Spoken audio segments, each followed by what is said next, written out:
I'm Bradley Sowash, jazz pianist, composer, and educator. And today we're going to be talking about how to play walking bass lines on the piano. It's part of a new series I'm doing that I'm calling Style School, which is focusing for the moment on swing. Last time we hit comping patterns, which is short for accompaniment patterns that you might use to play chords on the piano in a swing style. And this time we're looking at the walking bass. In a minute, I'm going to break down walking bass lines and share some foundations with you. And right at the moment, however, I would like to show you how it would sound on the instrument that it was intended for, the upright bass. So this is what we're trying to imitate. Let's have a listen. Diana, you're the first one here. Thank you for stopping by. Yep, here we go. We're going to take a listen to a walking bass on a bass, and let's see how we would imitate this on the piano. Something like this.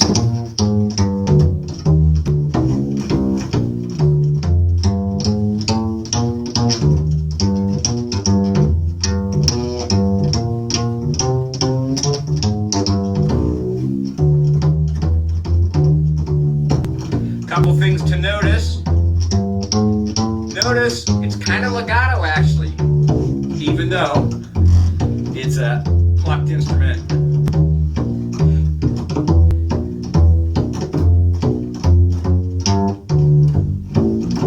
I'm going to show you these patterns in a minute.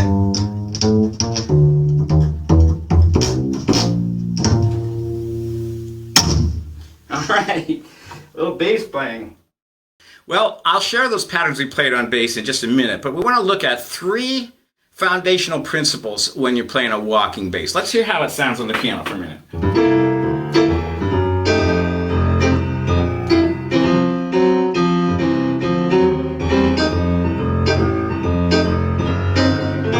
Listen to that left hand.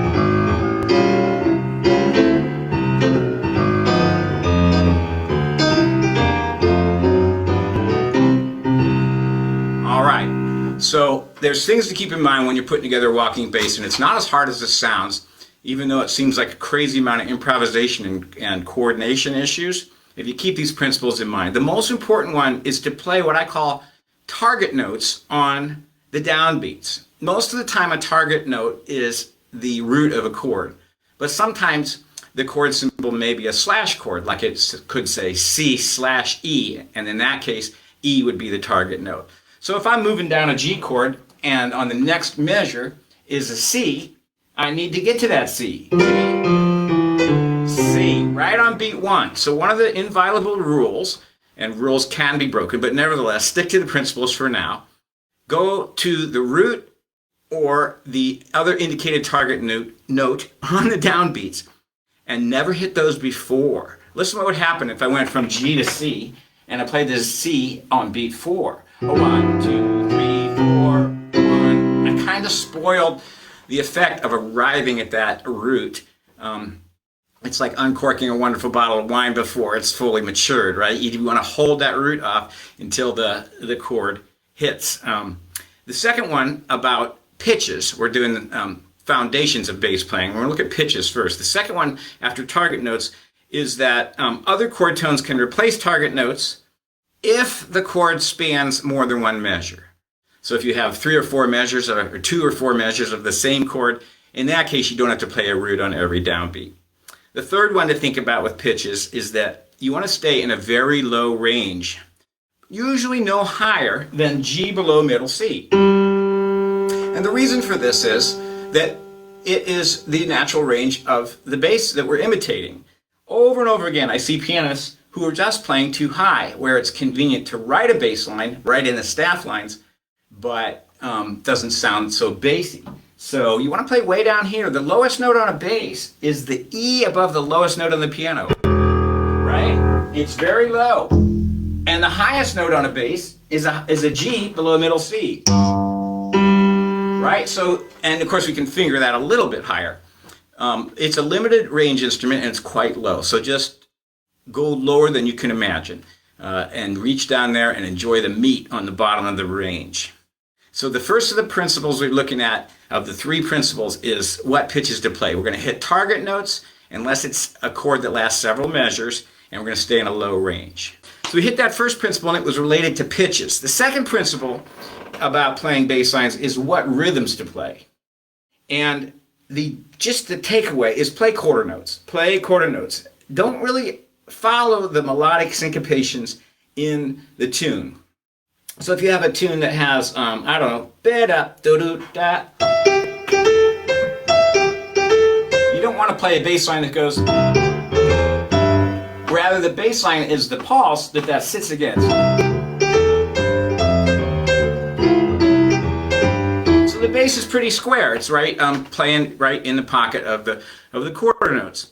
That said, the occasional eighth note in a swing feel can enhance the feel. Just don't overuse them. So for example, I started on a G-C, bow, da, 3, 4, and eighth.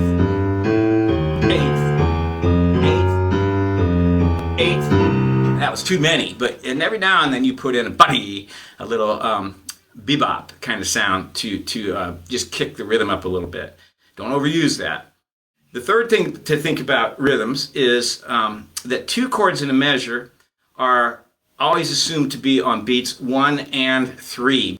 So we looked at what pitches to play as the foundations of playing a walking bass, and then we looked at the rhythms. Pitches are target notes with sometimes other chord tones over 2 measures. The rhythms are mostly quarter notes with occasional eighth notes, and we're going to play in a low range. The last of the 3 foundation is what intervals to play. And for the most part, bass players are going to play seconds. In other words, next door neighbors, C, D, E, that kind of thing.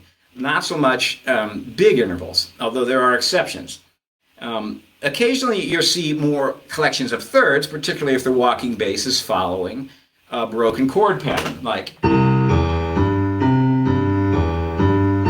if you're really just playing only chord tones. That was root 3, 5. I'll show you those patterns in a minute. So thirds are somewhat common, but you want to keep as many seconds as possible. And then there's one kind of exception, which is sevenths, believe it or not, are common to the way an actual bass player will play to compensate for running out of range. Because the bass has a rather limited range, when you get too low and you need to continue your line, you just hop up on the seventh. So for example, if I'm playing a D, and I'm running out of range. Let's see, I could do it on something more realistic. So let's say I'm playing an A pattern. So that's getting pretty close to the bottom of the bass. So instead of going A, G, F sharp, E, I'll go A up to G, F sharp, E, D. So sometimes, even though a line is descending, you keep it descending, but you leap up on that seventh to correct it. That's a little bit harder to understand, but you find yourself reaching for that when you run out of range. So far we've covered 3 foundational principles having to do with pitches, rhythms, and intervals, and now we're going to break down some common walking bass patterns. So this is the part you're waiting for, where I actually share some walking bass lines you can use on a chord progression. So let's take a look at the first one. I made some little cheat sheets for you. And so this first one, it says basic. Here's just 2 quick and dirty basic patterns that you can use on the piano as you're dealing with other stuff. So 1, 3, 5, 3, of course, is just a bass night, a root. Sorry, a chord that's broken. Say what you mean, Bradley. Root 3, 5, 3. So let's say I have a C6. I'm playing C, E, G, E. F6 would be FAC.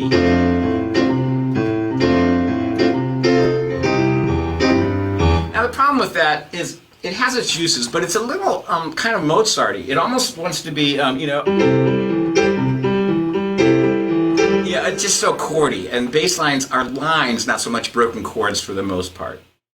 So that works. You can throw it in if you're in an emergency, and might even just use it occasionally with other patterns, but it's not the greatest pattern. My better, quick and dirty, I need a bass line now, I'm accompanying a student or an instrumentalist here, I'm not really sure what to play, my left-handed bass player didn't show up at the rehearsal, and I've got to cover that, is to play the pattern 1, 2, 3, 5, or root 2, 3, 5. So in this case, R and 1, I'm using a little bit interchangeably. We're on the second one. I'm going to show you 11 in total. Root 2, 3, 5 would be on a C chord, C, D, E, G.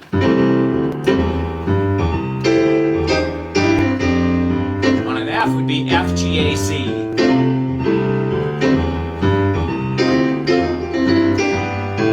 On a G would be G, A, B, D. So that's just a really good go-to that works most of the time. There are a few exceptions where it doesn't work very well. I can just drop that for your theory people. On a chord where in the key the second is only a half step above the root, such as E minor in the key of C, E, F, G, B, doesn't work quite as well. But you can use that as a go-to for most chords. So let's move on. We've hit a couple of basic patterns. You already have enough to survive. Now let's try to make it a little more interesting. A lot of times in jazz, chords move by a fourth. So I have your chords by a fourth. Let me see if I can get that centered. Chords by a fourth. And so these patterns I'll show you here in a minute. What I mean by chords by a fourth is a common progression, for example, might be D minor 7, G7, resolving to C, or 2, 5, 1. Let's listen to that. D minor 7, G7, resolving to C.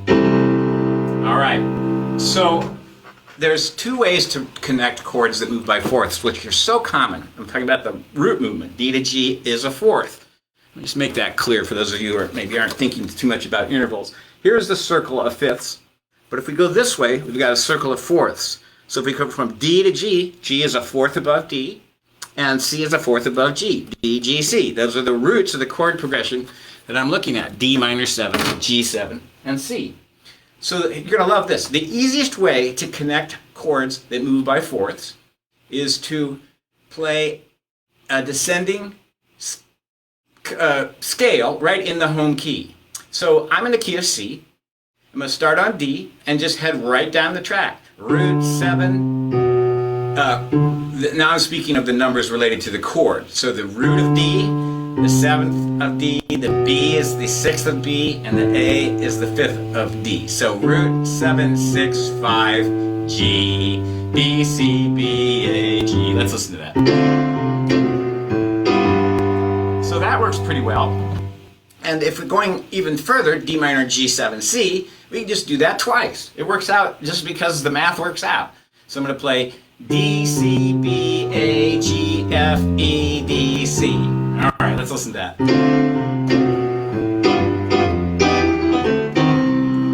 Just heading down the scale because it just works out the way music is built, the way our instruments are arranged. That's if we're going down.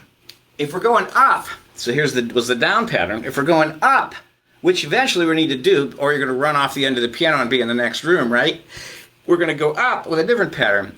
1, 2, flat 3, 3.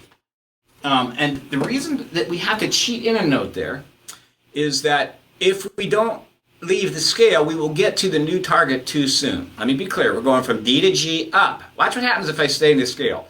D, E, F, G. Yikes, I just played the G on beat 4. It needs to be on beat 1, so I have to buy some time. And the way I do that is I add in, let's just call it both thirds. Regardless of the chord quality, if it's D minor or D major, just play both thirds. D, E, F, F sharp, G. And that gave me a nice little extra time to delay the G target note. And so we could play that going up as long as we like until we run out of keys. Let's listen to it. D, E, F, F sharp, G, A, B flat, B, C, D, E flat, E. Of course, we're going to run out of keys, right? So you want to mix and match these two. Going downward between fourths, which is so common in the scale. Going up, play both thirds regardless of the chord quality. All right, that's 4 out of 11. So what do we do when we have 2 chords per measure? 2 chords per measure.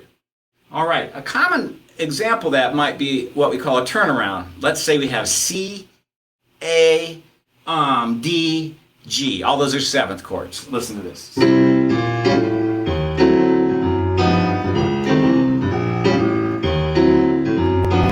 that a lot when you have to buy time. I always use the example of like you're playing for the high school musical and somebody's zipper is stuck on their costume and they can't make their entrance. And the conductor looks at the piano player and you're like, tell a joke, somebody. You can do that and just kind of keep the music going. But that is a common little progression that the Roman numerals would be 1, 6, 2, 5, C, A, D, G in the key of C. And so there are really 3 strategies for that. I'll show you it right now. 2 chords per measure is what we're looking at. When you have 2 chords per measure, you can approach the note, the target note, from a half step above, or a half step below, or above and below. So if I'm going to go C, question mark, A, question mark, what's that note? D, question mark, G, question mark. All those question marks could be a half step above. So I'm thinking A, but on the way I play a B flat. I'm thinking D, but I play an E flat first because that's on the way to D. And then, so C, B flat, A, E flat, D, A flat, G. But I don't really think about naming those notes like the B flat, E flat, and A flat. Rather, I think of them as just being above my targets. Quick question here. Could you give us a tip on when to play the jabs with the right-hand chords? Thanks for that question, Kay. I just did that last month. My improv tip of the month is still somewhere on my Bradley Sowash Music Facebook page. And so you take a look at that. And by the way, all of these live streams eventually find their way to bradleysowash.com and then click on Improv Tips blog. Eventually they find their way. I put up some musical examples and share the video after doing editing out little problems and things. So that's not there yet, but it will be. In the meantime, you can find it at Bradley Sowash Music. All right, so we could connect C, A, D, and G with a half step above. C, B flat, A, E flat, D, A flat, G. That sounds pretty good. You could also come a half step below each of those notes. So I'm going to go C, G sharp, A, D's my target, but start below. C sharp, D, G's my target, F sharp, G, like this. Let's see. There we go. I want to make sure I played what I meant instead of relying on habit there.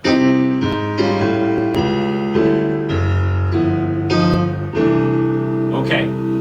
Now, my favorite way to do this is to combine them in the order of what is on the way to the next chord. So let's just give you an example. If I'm going to go down to A from C, C to A, I'm going to play the half step above. Because that's in the direction. C, B flat, target A. But let's say I want to play up for my D instead of down. So I'll play the half step below because that's on the way. C sharp, D. And now I want to play down for my G. So I play the one that's on the way, which is above the G. So that would sound like this. C, B flat, A, C sharp, D, A flat, G.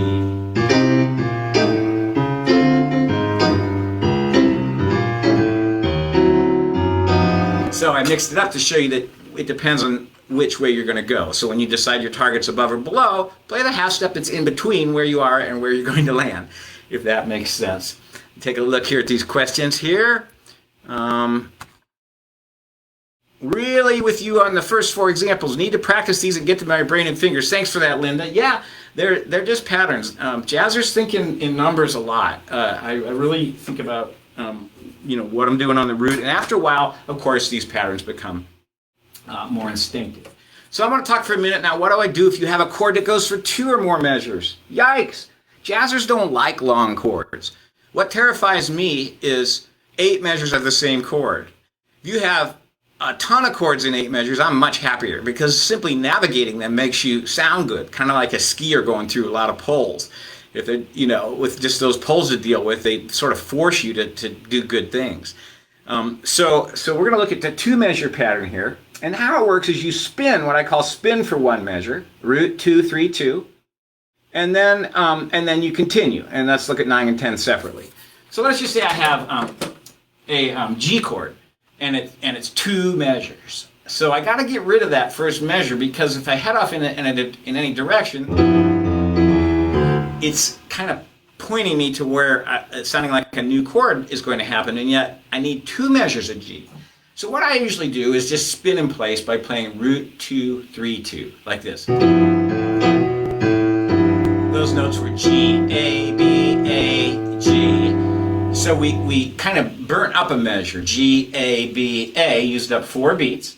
And then when we hit the new G, we can just continue with any of the previous patterns. So for example, if I want to go down to C, it would sound like this. Spin, down. If I wanted to go up, here's my spin and up. All right, so I just sort of waste a measure, if you will, if there's 2 measures.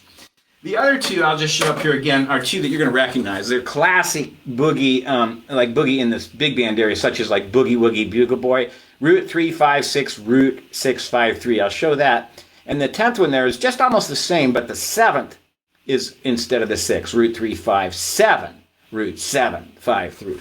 So you're going to recognize this right away. Here it is on a C chord.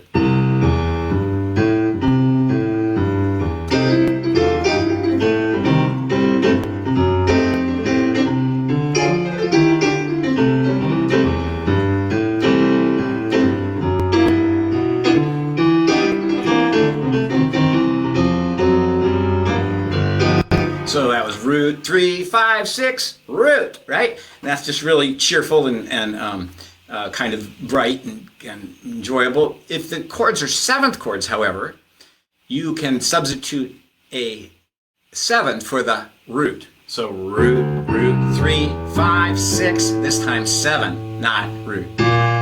So you know that pattern as well. Those notes are 1, 3, 5, 6, 7. On F, F, A, C, D, E flat, C, E, G, A, B flat. Here it is on G, B, D, E, F.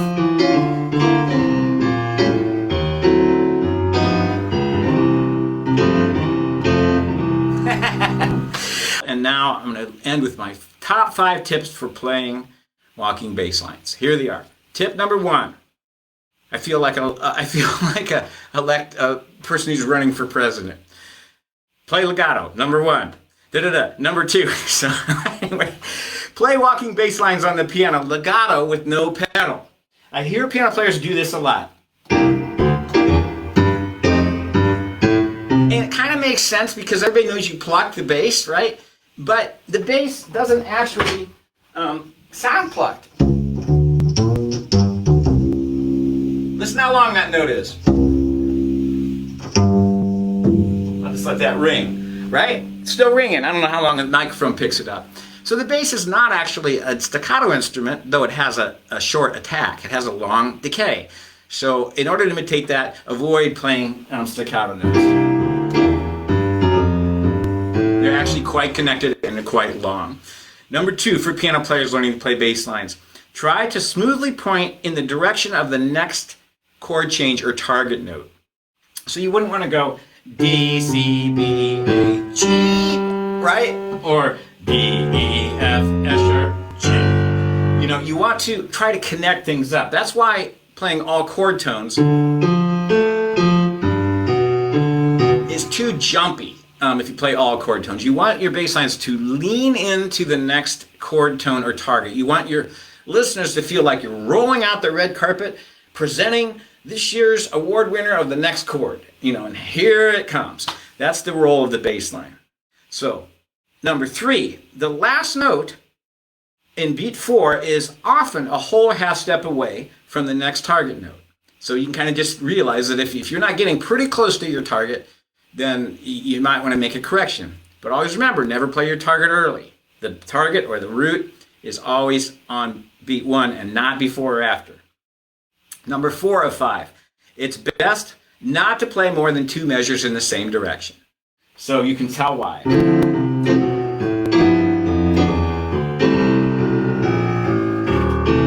Right, I'm just going to fall off the piano. So just, if you can get about 2 measures in the same direction and then start turning it around and trying another pattern. Okay, now the most important principle of all is that good taste is more important than any of the rules. So if it sounds good to you, then it is good. And if there's bass players watching this, they might even be laughing at me because there's so many ways to play bass lines. My goal today was to give you some good, strong, useful patterns. And so the last pattern I forgot to mention, even though I mentioned it, is to use that range change of the root to the 7. If you have an emergency and you need to get back to your range, you can shoot up to that 7. All right, let me check the messages here. Esther's dropped by. Thank you for stopping by. Good to see you too. I have a question from Mephen. Is any of this available in your books or other materials? Yes, actually, I have materials called Preparing Pianists for Jazz Band that covers this, I believe. And at any rate, I'll put this on my blog and I'll provide some musical written examples there. The other thing to do is look through any of my materials, such as the That's Jazz books, and instead of just reading the black dots, analyze what they are, so that you not only play the tune, but you have something to take away with you. All right. So I'll just remind you that there are many, many more jazz creative arrangements, including Christmas music, a lot of Christmas music at bradleysowatch.com. And I appreciate you coming by here today. And I'm just going to walk the bass for a little bit and have some fun with my left hand as I take it out. So have a good day. And I'll just put a little tag on here with playing some. I started with B flat, so I'll play in B flat. 2, 3.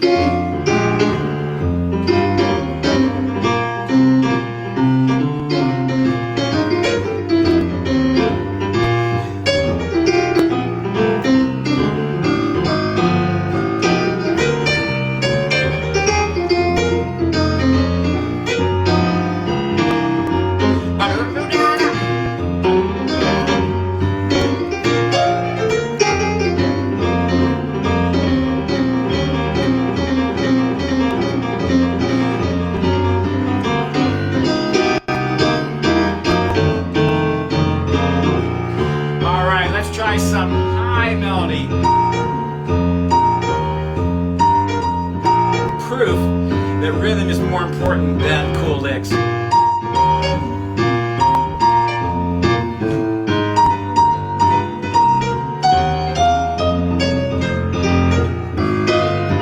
One more.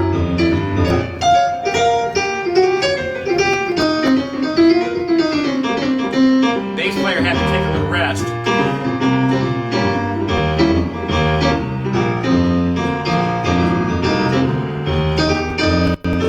Extend this ending.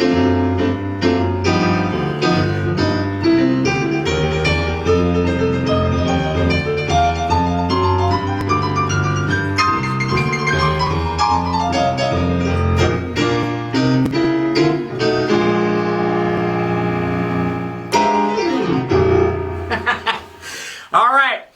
Until next time, enjoy your creative music making journey, and thank you from the bottom of my heart for spending some time with me today. Bye for now.